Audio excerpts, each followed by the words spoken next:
Next example, एक वस्तू किती रुपयाला 216 रुपयास विकल्यास जेवढा तोटा होतो तोटा त्याच्या 2.5 पट नफा ती वस्तू 300 रुपयास विकल्यास होतो, तर वस्तूची काय करायची आपल्याला खरेदी किंमत। आता अशा प्रकारच्या गणितामध्ये सर्वात अगोदर जी काढायची आपल्याला खरेदी किंमत ती सर्वात अगोदर आपण किती कन्सिडर करू, एक्स मान, बरोबर।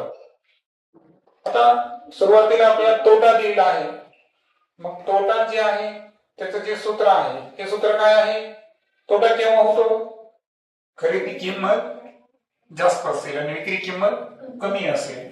सो तोट्याचं सूत्र आहे खरेदी किंमत वजा विक्री किंमत। आता तोटा जे आहे त्याला आपण लॉस एल कन्सिडर करू, खरेदी किंमतला काय कन्सिडर केलं आपण, एक्स, आणि विक्री किंमत यावेळेस किती आहे 216। तर या इक्वेशन नंबर काय कन्सिडर करू आपण 1। सेकंड केस मध्ये नफा झालेला आहे, जी वस्तू 300 रुपयास विकलेली आहे, नफ्याचं जे सूत्र आहे तर नफा बरोबर विक्री किंमत वजा खरेदी किंमत। आता या गणितामध्ये नफ्यासाठी आपण प्रॉफिट पी अक्षर वापरू, विक्री किंमत किती आहे 300 वजा खरेदी किंमत एक्स, इक्वेशन नंबर काय झालं 2। आता नफा आणि तोटा यांचं रिलेशनशिप काय सांगितलं, जेवढा तोटा होतो त्याच्या 2.5 पट काय झालेला आहे नफा झालेला आहे, म्हणजे नफ्याचं प्रमाण हे तोट्यापेक्षा 2.5 पटीने कसं आहे जास्त आहे। नफा जास्त आहे म्हणजे प्रॉफिट हे काय आहे 2.5 टाइम्स ऑफ लॉस, बरोबर आहे का, की नफा जो आहे तो तोट्यापेक्षा 2.5 पट है ना जास्त आहे। मग आता इक्वेशन 1 आणि 2 च्या किमती आपल्याला या ठिकाणी मांडायच्या आहे। पी ची किंमत किती आहे 300 वजा एक्स बरोबर 2.5 आणि एल जे आहे त्याची किंमत किती आहे एक्स वजा 216। मग इथे किती होईल 2.5 ने एक्स ला बोला 2.5 एक्स, आणि आता 2.5 ने आपल्याला 216 ला 25 ने गुणून घेऊ आपण, 25 सक 150, 15 कॅरी करू आपण, 25 एक 25 आणि 15 40, 4 कॅरी करू, 25 दोन्ही 50 आणि 4 54, पॉइंट नंतर एकच आहे म्हणजे हा झिरो काय होईल या ठिकाणी कॅन्सल। मग आता आपल्याकडे जे सूत्र आलेलं आहे इक्वेशन ते काय आलेलं आहे 300 वजा एक्स बरोबर 2.5 वजा 540। मग आता आपण एक्स एका बाजूला घेऊ,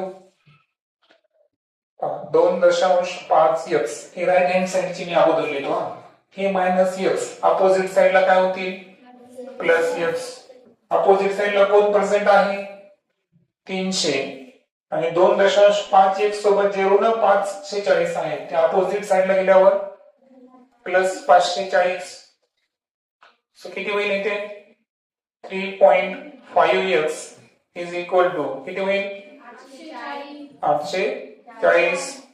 मग एक्स ची किंमत काढताना 840 ला कितीने भागवणार आपल्याला 3.5, दशांश चिन्ह रिमूव्ह करायचं असेल तर 8400 भागिले 35, सो आपण 7 न कॅरी करू, 7 5 35, 7 1 7, 7 2 14, 5 1 5, 5 2 10, 5 4 20, 0 ऍज इट इज। तर त्या वस्तूची जी खरेदी किंमत आहे ती किती आली 240 रुपये। पुढचं मी काय पहा की कृषी विभागाकडून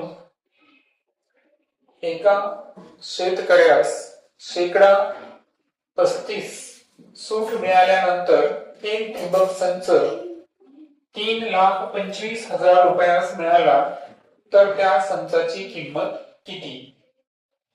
आता असे जे गणित आहेत ना ते आपण जे व्हेरिएशन ज्याला आपण चलन म्हणतो तर त्या आधारे सोडवायचे है ना, थोडस इझी जातं. शेकडा 35 सूट आहे. सूट काय आहे?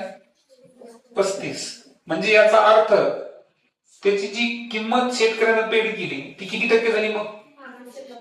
म्हणजे याचा अर्थ ही सूट आहे पहा, ही सूट असल्यामुळं जेव्हा ही आपण विक्री किंमत काढली तर ही विक्री किंमत किती आहे? तर त्या संचाची जी खरेदी किंमत आहे ती किती टक्के असते? 100%. येते लक्षात? म्हणजे याचा अर्थ काय झाला की ही जी 3,25,000 रुपये जी किंमत आहे ही त्या वस्तूची किती टक्के किंमत आहे? 65%. का 65% आहे? कारण 35% काय मिळालेली आहे? सूट. सूटचे पैसे तर शेतकरी देणार नाही है ना. सूट वगळता जी रक्कम आहे ती रक्कम 3,25,000 म्हणजे 100% म्हणून आपण 35 वजा केली. तर वस्तूची जी खरेदी किंमत आहे ती किती असणार मग? 100%. मग 100% किंमतला आपण ती किंमत किती ग्राह्य धरू? X. आता किंमत जी आहे ही कशी असते परत? समप्रमाणात असतात आणि समप्रमाणामध्ये आपण काय करायचं नेहमी? तिरकस गुणाकार. काय करायचा? तिरकस गुणाकार. सो X सोबत कोण येतील? 65 आणि 3,25,000 सोबत कोण येईल? 100. आणि यावरून X ची किंमत काढताना 3,25,000 गुणिले 100 आणि भागिले 65. अगोदर आपण 5 ने भाग देऊ. 5 एक 5, 5 त्रिक 15, 5 सक 30, 5 5 25. 3 शून्य आपण ऍज इट इज ठेवू. काय अडचण नाही. तुम्हाला कॅल्क्युलेशन मध्ये काही मॅटर करत नाही कारण पुढे पण 2 शून्य आहेत. 13च्या पाड्यामध्ये 65 येतात. 13 एक 13 पंचे. आता गुणाकार असल्यामुळे काय माहिती का, समोर जेवढे शून्य रिमेनिंग आहे तेवढे आपण लिहू शकतो. किती शून्य आपल्याकडे अवेलेबल? 5. 1 2 3 4 5. मग त्या ठिबक संचनाची जी मूळ किंमत आहे ती किती होती? 5 लाख रुपये. ओके. नेक्स्ट उदाहरणामध्ये आपल्याला 4 वर्तुळ दिलेले आहेत. त्या सर्वांची त्रिज्या किती आहे? 3.5 सेमी आणि आपल्याला रेखांकित भागाचे क्षेत्रफळ काढायचं आहे. आता इथे एक लक्षात घ्या की जेव्हा आपण वर्तुळाचे केंद्रबिंदू जोडतो, सपोज मी वर्तुळाचे केंद्रबिंदू जोडले तर मला सांगा प्रत्येकाची त्रिज्या इथं 3.5 आहे, इथं 3.5 आहे. म्हणजे प्रत्येक बाजू ही किती सेमीची होते? 7 सेमीची. आणि सर्व बाजू समान लांबीची आहे. म्हणजे इथं जी पिवळ्या रंगाची आकृती तयार होते ती कोण आहे? चौरस. आता 4 वर्तुळ दिले असेल पण प्रत्येक वर्तुळाचा आपण जो भाग घेतलेला आहे तो किती आहे? फक्त 1/4. म्हणजे याचा अर्थ या चौरसाच्या आतमध्ये ज्या 4 वर्तुळाचे 1/4 भाग आहे. म्हणजे याचा अर्थ इथं एकूण वर्तुळ किती ग्राह्य धरायचं? एकच वर्तुळ ग्राह्य धरायचं. आणि म्हणून या आकृतीमध्ये जर आपल्याला रेखांकित भागाचे क्षेत्रफळ काढायचे असेल तर ही जी पूर्ण आकृती आहे ही कशाची आहे? चौरसाची आहे. असा चौरस ज्याची बाजू किती आहे? 7 सेंटीमीटर आहे. बरोबर आहे का?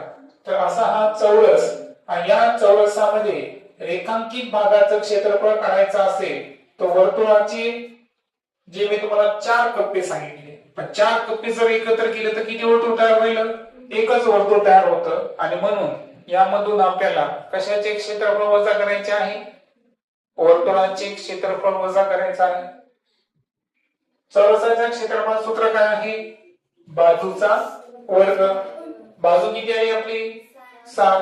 7 चा वर्ग वजा वर्तुळाचे क्षेत्रफळ पाय आर स्क्वेअर. पायची किंमत 22/7 गुणिले इथं त्रिज्या किती घेणार? 3.5 का 7? कारण प्रत्येक वर्तुळाची त्रिज्या जी आहे ती 3.5 दिलेली आहे आपल्याला. करेक्ट. 7 1 7 5 35. 7 चा वर्ग किती? 49 वजा 22 गुणिले 0.5 म्हणजे 22 चे अर्धे किती होतील? 11 गुणिले किती? 3.5. So 49 minus 11 5 55. 11 3 33 आणि 5 38.5. मग आता वजाबाकी करायची. 10 मधून 5 वजा करा. 5 पॉइंटला पॉइंट. 8 मधून 8 वजा केले 0. 4 मधून 3 वजा केले 1. आन्सर जे आलं तर ते क्षेत्रफळ आहे, म्हणून याला काय घेणार आपण? Centimetre square. हे झालं रेखांकित भागाचं क्षेत्रफळ. ओके.